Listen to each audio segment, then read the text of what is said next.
दर्शकबिन नमस्कार। आदर्श गाउँपालिका डोटी दैनिक समाचारबाट म वीरबहादुर विसी। 10 अर्बौं रुपियाँ लैजान्छ नेपालबाट फेसबुकले एक वर्षमा।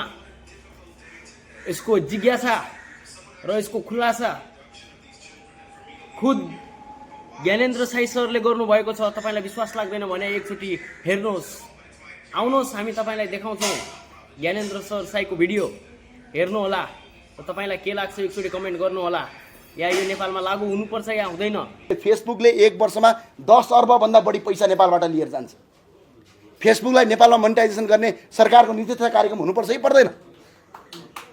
त्यो आयोग है, किनभने त्यहाँ हावाबाट बिजुली निकाल्ने उखान टुका भन्ने बाहेक मान्छे छैनन्। यस्ता सोच त आउँदै आउँदैन। समस्या त्यहाँनिर अहिले फेसबुक, टिकटक, इन्स्टाग्राम, गुगलहरू, युट्युबहरू मोनेटाइजेसन त फेसबुक नेपालमा छैन नि त। अहिले पनि फेसबुक नेपालमा मोनेटाइजेसन गर्नुपर्छ, सामाजिक सञ्जाल गर्नुपर्छ भन्ने कुरा अहिले नीति तथा कार्यक्रममा आइदिएको भए श्रमजीवी पत्रकारहरू अहिले तपाईँको कति आम्दानी हुन्थ्यो भन्नुहोस् त।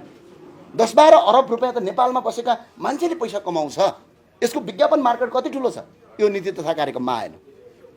अर्को किसानको कुरा उठ्यो। किसानलाई अनुदान दिने अनुदान त ठप्प बन्द गर्नुपर्छ। यो कार्यकर्ता पाल्ने नयाँ रणनीति हो। अस्ति मात्रै यो 10 वर्षमा ऋषि धमलाजीलाई गएर एकछिन सोध्नुहोस्, खोज्नुहोस्, रिपोर्ट बुझाउनुहोस्, म तपाईँलाई भन्छु। कृषि मन्त्रालयले अस्ति एउटा गतिलो काम गरेको छ अघिल्लोपल्ट। यो 10 वर्षमा 1 खर्ब 12 अर्बभन्दा बढी कृषिमा अनुदान गयो। तर त्यसभित्रको 85% किसान होइनन्। सबका सब पार्टीको झोले कार्यकर्तालाई कृषि अनुदान दिएर देशको कृषि बन्द गरेको छ। मेरै जिल्लामा गएको भेडा फर्मै नभएको मान्छेले भेडा फर्ममा तपाईँको पैसा लगाएको छ। कहाँ छ भन्दाखेरि त्यो भेडा फर्म खोज्न आउँदाखेरि फोटो खिच्छ पठाउँछ, सकियो।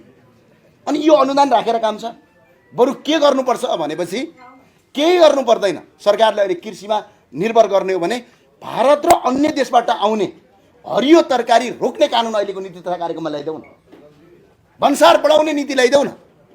अनि चामलहरू अहिले कति आएको छ ल हेर्नुहोस्, यो सुन्नु होला।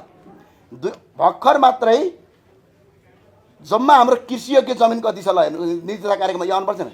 मुलुकभर 41,21,000 हेक्टर खेतीयोग्य जमिन छ। त्यसमध्ये 30,91,000 हेक्टर मात्र खेती हुन्छ। बाँकी रहेको 10,30,000 हेक्टर जमिन त बाँझो छ। आज यो 10,30,000 हेक्टर जमिन के कारणले बाँझो भयो भनेर सरकारले नीति तथा कार्यक्रममा खोज्नुपर्छ कि पर्दैन? यो बाँझो हुनुको दुईटा कारण। अहिले कसैले टमाटर फलायो, माछा उत्पादन गर्यो, केरा उत्पादन गर्यो भने विदेशबाट आउने हरियो तरकारी केराको कारणले गर्दा उनीहरूको बजारमा बिक्री नै गर्न सकिँदैन। आज हिजो जुम्लाको स्याउको अवस्था त्यही भएको थियो। सरकारले अहिले नीति तथा कार्यक्रममा त्यो कुरा ल्याउनुपर्छ कि पर्दैन? त्यो कुरा त कहीँ पनि आएन।